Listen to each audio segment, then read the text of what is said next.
ہم ایک ایسے نظام میں رہتے ہیں جہاں کسی بھی شخص کی، کسی بھی ملزم کی، کسی بھی پابند سلاسل انسان کی تضحیق کرنا ترہ امتیاز سمجھا جاتا ہے۔ اتنی اس کی تحقیر کر دو کہ وہ گھٹنوں پہ آ جائے۔ لیکن سلام ہے چند صحافیوں کو، آج کا یہ ولاگ ان سب کے نام ہے جنہوں نے اپنی تضحیق برداشت کی، تکلیف برداشت کی، مشکل میں پھنسے رہے، مجال ہے ان کے ماتھے کے اوپر کوئی شکن آئی ہو، روئے، سسٹم کے آگے گھٹنے نہیں ٹیکے، عوام کے آگے اپنے آنسو رکھے تاکہ حالات کو دیکھا جائے، خیالات کو دیکھا جائے، معاملات کو دیکھا جائے۔ آج کچھ ایسے مناظر ہم نے لاہور میں دیکھے۔ گڈ ایوننگ، میں جمیل فاروقی ہوں، آپ میرا آفیشیل یوٹیوب چینل دیکھ رہے ہیں۔ ہم ایک ایسے ملک میں رہتے ہیں جہاں ہمارے ایک سابق وزیر اعظم کو جیل میں اس لیے ڈالا گیا ہے کیونکہ انہوں نے اپنی اہلیہ سے شادی کر لی تھی۔ یعنی اگر وہ ایکسٹرا میریٹل افیئرز کے ساتھ رہتے شاید ایکسیپٹیبل تھا، اگر وہ لیونگ ریلیشن شپ میں رہتے شاید ایکسیپٹیبل تھا، لیکن ایک اسلامک ریپبلک کے اندر ہمیں یہ ایک ایسا کیس دیکھنے کو ملا جس میں ایک سابق وزیر اعظم کو جیل میں اب تک اس لیے رکھا ہوا ہے کیونکہ انہوں نے اپنی بیگم سے شادی کی تھی۔ ہم ایک ایسے ملک میں رہتے ہیں جہاں ایک صحافی کو، ملک کے مانے ہوئے کرنٹ افیئرز یوٹیوبر کو اس لیے جیل میں ڈالا گیا ہے یا حوالات کا منہ دیکھنا پڑا ہے کیونکہ وہ عدلیہ کے احکامات کا حکم مانتے ہوئے حج کے لیے نکل پڑا تھا۔ اس کو احرام میں گرفتار کیا جاتا ہے، زبردستی اس کے مطابق اس سے احرام اتروا لیا جاتا ہے اور اس کے بعد ایک دن کا جسمانی ریمانڈ بھی دے دیا جاتا ہے۔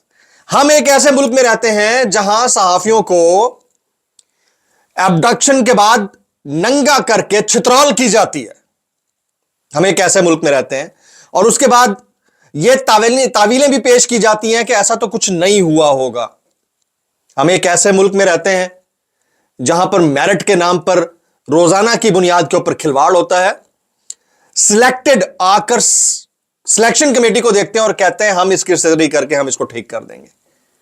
ایسے ملک کے اندر تمام چیزیں گڑبڑ نہ ہو تو اور کیا ہو۔ آج کا یہ والا ولاگ ایک ڈیفرنٹ اور ایکسکلوسیو ولاگ ہونے لگا ہے، اس لیے گزارش یہ ہے کہ آپ نے ویڈیو کو پہلے منٹ سے آخر منٹ تک دیکھنا ہے۔ ایک اور گزارش، اگر آپ نے چینل ابھی تک سبسکرائب نہیں کیا سبسکرائب کیجئے، بیل آئیکن یعنی گھنٹا یا گھنٹا اپنے انگوٹھے، انگلی یا ساتھ رکھے ڈنڈے سے دبا دیجیے گا تاکہ تمام تر نوٹیفیکیشنز آپ تک پہنچتے رہیں۔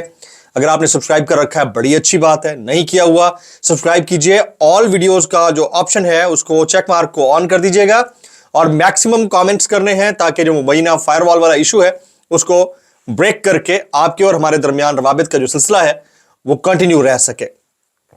آغاز کرتے ہیں۔ عمران ریاض خان، ملک کا معروف مانا ہوا صحافی، ملک کا سب سے زیادہ دیکھا جانے والا کرنٹ افیئرز یوٹیوبر، گزشتہ شب اچانک پتہ چلتا ہے کہ ایئرپورٹ سے اغوا کر لیا جاتا ہے۔ پولیس بھی ارد گرد موجود تھی، پکڑنے والے سادہ کپڑوں میں ملبوس تھے اور وہ تمام کے تمام جتنے بھی لوگ تھے انہوں نے اپنی آئیڈینٹیفیکیشن نہیں دکھائی۔ عمران ریاض کیوں جا رہے تھے حج کے اوپر؟ کیونکہ انہوں نے ایک سال پہلے ہی احرام بنوا لیا تھا، ان کو اجازت نہیں ملی، پھر اس سال عدلیہ کے احکامات کو مد نظر رکھتے ہوئے پہلے وہ اسلام آباد ہائی کورٹ میں اپنا کیس لے کر گئے۔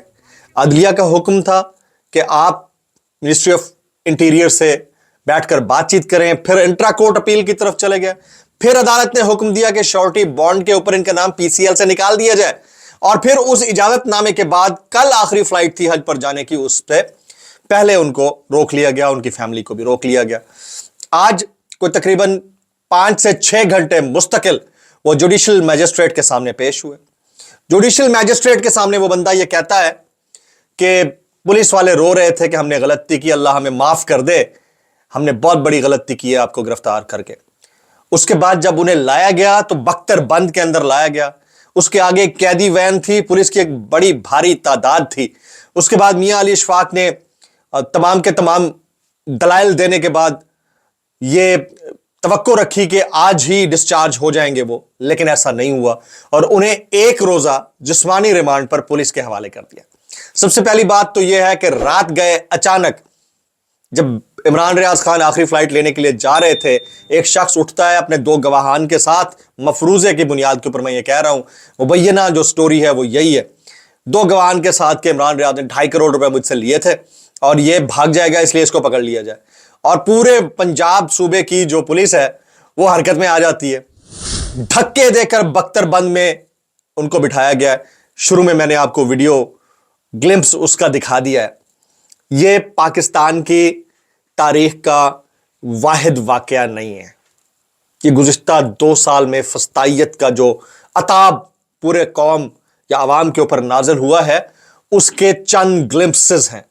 میں چاہوں گا کہ ہسٹری بھی آپ کو دکھاؤں, لیکن اس کی تمام تر ذمہ دار ریاستیں یا حکومتیں تو ہوا کرتی ہیں, عوام بھی ہوا کرتی ہے جو دیدہ دلیری کے ساتھ دیکھتی نہیں رہتی معاملات کو. اگر آپ اپنے حق کے لیے بات کرنے کا رائٹ بھول چکے ہیں تو یہ تمام تر صحافی جو بار بار پکڑائی دے کے, جو بار بار ہتھکڑیاں پہن کے, جو بار بار سسٹم کے ساتھ دست و گریباں ہو کے حالات کو ایکسپوز کر رہے ہیں, ایک دن یہ بھی تھک جائیں گے. امید ہے کہ نہیں تھکیں گے, لیکن تھک جائیں گے اگر آپ نے اپنے حق کے لیے بات کرنا نہ سیکھا. یہاں یہ کوئی ایجیٹیشن کی بات نہیں ہے. اگر کسی کا مینڈیٹ چوری ہوا ہے تو آگے کہ جمیل فاروقی صاحب ہمارے لیے بولیے.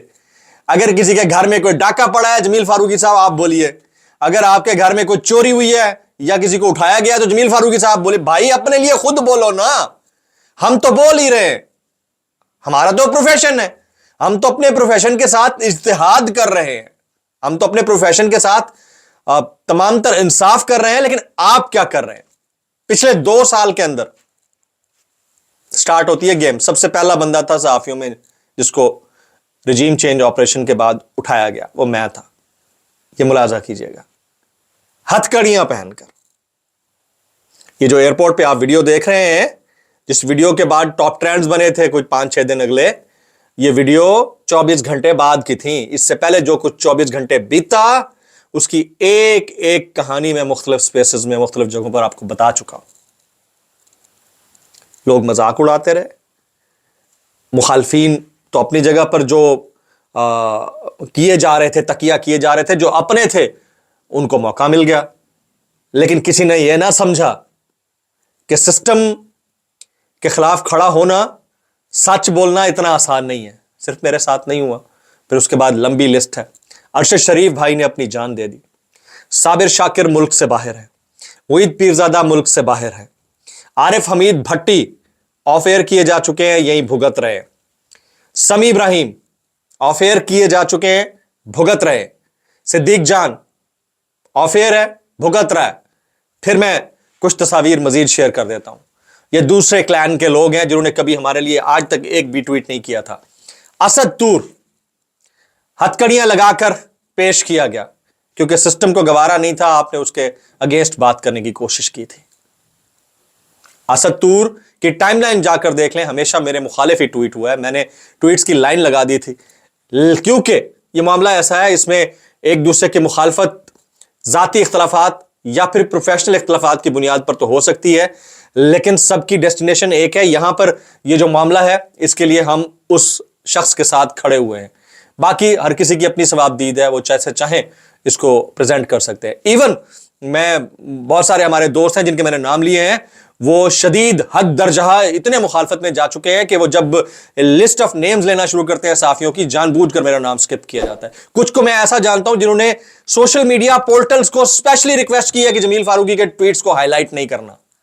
مسئلہ نہیں ہے, پروفیشنل ہوں, اس لیے پروفیشنل بات کر رہا ہوں. آگے چلتے ہیں. ایمان مزاری لڑکی ہے, خاتون ہے, اٹھا لیا گیا تھا. دیکھیں کس طرح سے پیش کیا گیا, سب کو پتا ہے. وکیل ہے, لائر ہے, وائس ہے, ایک سین وائس ہے, اس کے لیے یہ معاملات ہوئے. آگے چلتے ہیں.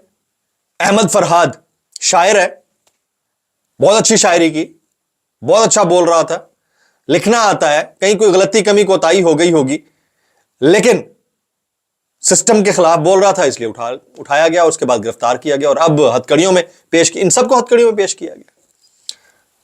اس کے علاوہ ایک لمبی فہرست ہے, اگر میں نام لینے بیٹھ جاؤں تو الامان الحفیظ. لیکن یہاں سوال ہمارے سسٹم سے بھی ہے. عدالتیں ہمارے سسٹم ہیں, سسٹم کا حصہ. جسٹس میاں گل حسن اورنگزیب اور دوسرے معزز جج صاحب جنہوں نے